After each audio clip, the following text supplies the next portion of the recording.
Olá, queridos amigos, estimados irmãos e irmãs, querido ouvinte. É um prazer poder compartilhar um pouquinho da palavra do Senhor nesta lição desta semana, subindo com diligência a escada. Nós podemos falar que é a escada do progresso cristão apresentada pelo apóstolo Pedro. 2 Pedro 1, versos 5 e 6. E vós também, pondo nisto mesmo toda a diligência, acrescentai à vossa fé a virtude, e à virtude a ciência, e à ciência a temperança, e à temperança a paciência, e à paciência a piedade. O apóstolo Pedro aqui apresenta aos crentes a escada do progresso cristão. Esses degraus representam cada um acréscimo no conhecimento de Deus, em cuja ascensão não deve haver parada. Essa escada, ela inicia com a fé em Cristo e termina com o amor a Cristo. Nós só podemos subir pela fé, a fé que atua por amor. Por isso é importante nós compreendermos esse assunto. Pedro nos apresenta a escada da verdadeira santificação, cuja base se firma na terra, mas cujo topo alcança o trono do infinito. Não podemos, com um único esforço e de uma única vez, chegar ao alto dessa escada. Devemos subir degrau por degrau. É nesse conflito que corremos o risco de ficar tontos, desmaiar e cair, a menos que mantenhamos os olhos fixos no alto, olhando para Jesus, o autor e consumador da nossa fé. O primeiro tópico, uma qualidade cristã essencial. Nós aprendemos o primeiro tópico e ele vem nos falando que precisamos edificar a nossa fé com diligência. E após edificarmos a nossa fé com diligência, nessa escada do progresso cristão apresentada por Pedro, depois de edificar a nossa fé com diligência, nós precisamos viver uma vida virtuosa, ser uma pessoa virtuosa, viver a virtude, ser alguém que busca fazer o que é correto aos olhos de Deus, uma pessoa que vive em retidão, que anda em conformidade com o que é correto, com o que é bom, com o que está de acordo com a palavra de Deus. 2 Pedro 1, verso 5. Depois de recebermos a fé do Evangelho, nossa primeira obra é procurar acrescentar princípios virtuosos e puros, purificando dessa forma a mente e o coração para recebermos o verdadeiro conhecimento. É uma luta contínua, estarmos sempre alertas para resistir ao mal. Contudo, vale a pena alcançar uma vitória após a outra sobre o eu e sobre os poderes das trevas. Sem virtude pura e imaculada, ninguém pode alcançar qualquer posição de honra. No entanto, ninguém herda os desejos nobres, nem o amor à justiça. Não podemos comprar o caráter, mas devemos formá-lo por esforços severos para resistir à tentação. A formação de um caráter correto é a obra de uma vida inteira, e é o resultado de se unir meditação e prece a um grande propósito. A excelência de caráter que você tem deve ser o resultado de seu próprio esforço. Os amigos podem encorajá-lo, mas não podem fazer essa obra por você. Desejar, ansiar e sonhar nunca farão de você uma pessoa grande ou boa. Você tem que subir por si mesmo.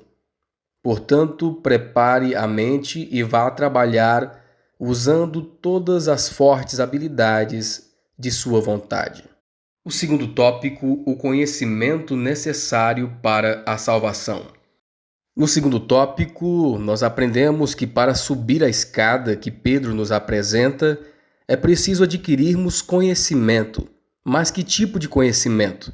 Conforme 1 Pedro 1, verso 5 e João 17, verso 3, nós entendemos que somente o conhecimento de Deus e sua verdade na vida do cristão é que nos capacita para subirmos degrau após degrau na escada da perfeição, na escada do crescimento espiritual.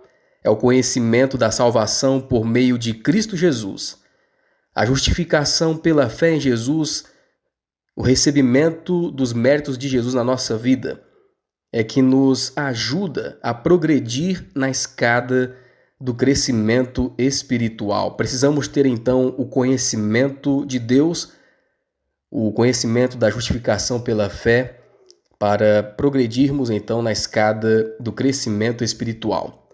2 Pedro 1, verso 5, acrescentai à vossa fé a virtude, e à virtude a ciência. A ciência, no caso aqui, o conhecimento de Deus e da salvação em Cristo Jesus. João 17, verso 3. E a vida eterna é esta, que te conheçam a ti só, por único Deus verdadeiro, e a Jesus Cristo, a quem enviaste. Pelo conhecimento de Deus e de seu Filho Jesus Cristo, o crente recebe tudo o que diz respeito à vida e à piedade. O Senhor não nega nenhuma boa dádiva ao que deseja sinceramente obter a justiça de Deus. O segundo tópico ainda vem nos falando sobre um segundo tipo de conhecimento que é necessário para o crescimento cristão. O primeiro conhecimento nós aprendemos que é obter o conhecimento de Deus e a justiça de Cristo na nossa vida. E o segundo conhecimento é o conhecimento pessoal, ou seja, o conhecimento de nós mesmos. Precisamos pedir a Deus que nos mostre o nosso verdadeiro caráter para nós mesmos, pois precisamos nos conhecer e entender que o coração do ser humano é enganoso. E Deus, ele vai esquadrinhar e vai nos mostrar quem realmente somos e de quem realmente dependemos para nos salvar. Por isso nós precisamos então examinar a nós mesmos para ver se estamos firmados na fé em Cristo Jesus. Conforme Salmo 77, verso 6, 2 Coríntios 13, verso 5. Para receber a ajuda de Cristo, primeiro precisamos reconhecer nossa necessidade. Devemos ter um verdadeiro conhecimento de nós mesmos. Cristo só pode salvar quem se reconhece como pecador. Somente quando vemos nosso total desamparo e renunciamos a toda autoconfiança é que nos apegamos então ao poder divino. O terceiro tópico, a importância do domínio próprio. No terceiro tópico, nós aprendemos que os mestres inspirados do passado, os apóstolos de Cristo, eles buscavam, estudavam e praticavam o domínio próprio, a temperança. O apóstolo Paulo, certa vez, ele pregou para o governador Félix e sua esposa e falou sobre 3 importantes temas: a justiça de Deus, a temperança, o domínio próprio, e falou sobre o juízo de Deus. Ele deu ênfase a esses 3 importantes assuntos. Então nós precisamos ser temperantes, precisamos ter domínio próprio em tudo.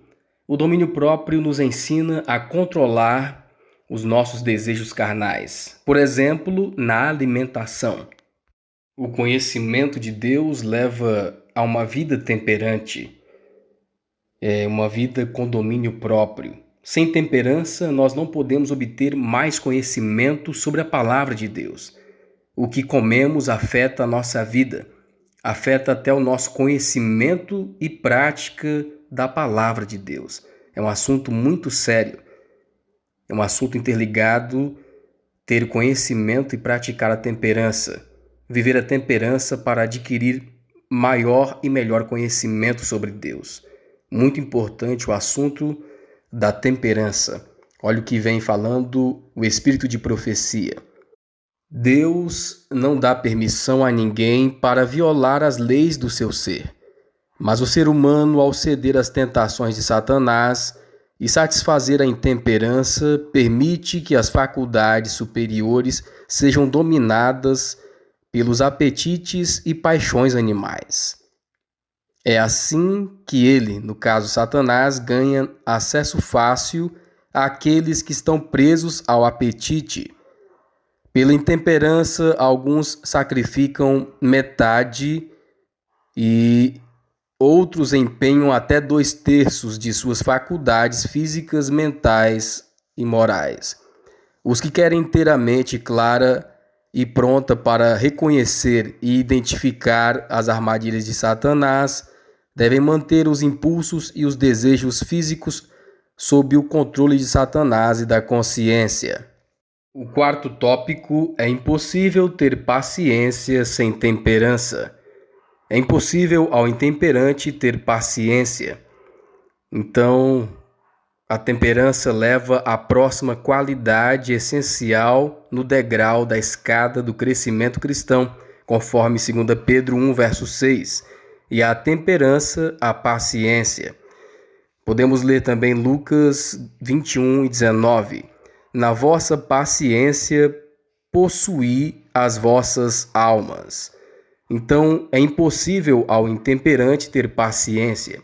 E a temperança nos leva à paciência, conforme a escada aqui então do crescimento cristão. E precisamos ter em mente que nós precisamos praticar a temperança. Precisamos vencer nossos maus hábitos em relação à alimentação. Precisamos vencer o nosso apetite, a má alimentação que muitas vezes tem envenenado o nosso corpo, o nosso organismo de muitas formas, né? Então, muitos cristãos estão enfrentando lutas nessa questão. E, por consequência, a pessoa ela é incapacitada por causa da má alimentação para exercer a paciência, que é uma virtude de Cristo. Qualquer hábito ou prática que enfraqueça o poder do sistema nervoso e do cérebro e a força física incapacita para o exercício da próxima graça que vem depois da temperança, a paciência. Uma pessoa intemperante que não refreia excessos ou vícios estimulantes, por exemplo, cerveja, vinho, bebidas fortes, chás, café, ópio, tabaco ou qualquer uma das substâncias prejudiciais à saúde, não pode ser alguém paciente. Lembrando também sobre a glutonaria, né? O comer demais. Portanto, a temperança é um dos degraus da escada em que devemos firmar nossos pés antes de podermos acrescentar a graça da paciência na alimentação, no vestuário, no trabalho, na regularidade de horários e no exercício saudável. Devemos ser controlados pelo conhecimento que é nosso dever conseguir, a fim de podermos, por um dedicado esforço, nos colocar em relação correta com a vida e a saúde. Portanto, para que o povo de Deus alcance um estado aceitável diante dele, em que possam glorificá-lo no corpo e no espírito, os quais lhe pertencem, devem negar com interesse e zelo a satisfação dos apetites e exercer temperança em todas as coisas. Só assim eles podem compreender a verdade em sua beleza e clareza e cumpri-la na vida, e por um comportamento prudente, sábio e direto, não dar aos inimigos de nossa fé nenhuma ocasião para reprovar a causa da verdade.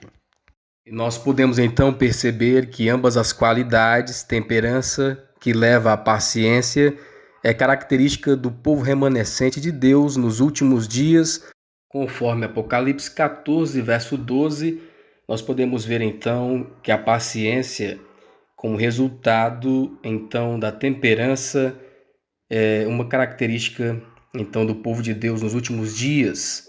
Paciência, né? A paciência nos capacita a suportar as dificuldades esperando no Senhor.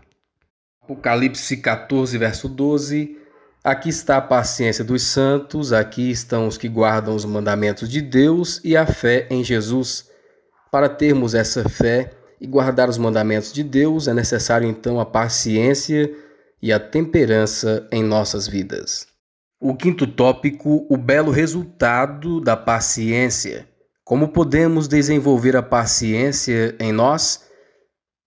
2 Pedro 1, verso 6, e a paciência, a piedade. Então, a escada do crescimento cristão, vemos aqui que a paciência, produz a piedade. Nós aprendemos então que podemos desenvolver a paciência em nossas vidas. Podemos desenvolver a paciência tendo piedade, praticando a piedade. E nós podemos produzir a verdadeira piedade? Não. Precisamos então estar ligados a Cristo, porque não vem de nós mesmos ter a verdadeira piedade. A verdadeira piedade é fruto do nosso relacionamento com Jesus. Então precisamos permanecer em Cristo, precisamos andar com Deus todos os dias. Precisamos andar com Deus como Enoque andou com Deus até ter o seu caráter transformado. E a paciência, a piedade. A piedade é o fruto do caráter cristão. Se permanecermos na videira, daremos o fruto do Espírito. A vida da videira se manifestará pelos ramos.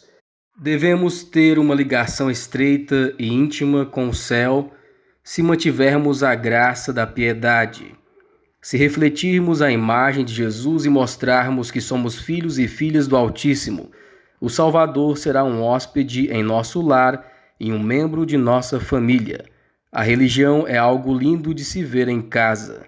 Se o Senhor habitar conosco, sentiremos que somos membros da família de Cristo no céu. Perceberemos que os anjos nos observam e nossas atitudes serão gentis e tolerantes. Estaremos nos preparando para entrarmos nas cortes celestiais quando nutrirmos cortesia e bondade. Nossa conversa será santa e os nossos pensamentos estarão focados nos assuntos celestes. Enoque andou com Deus.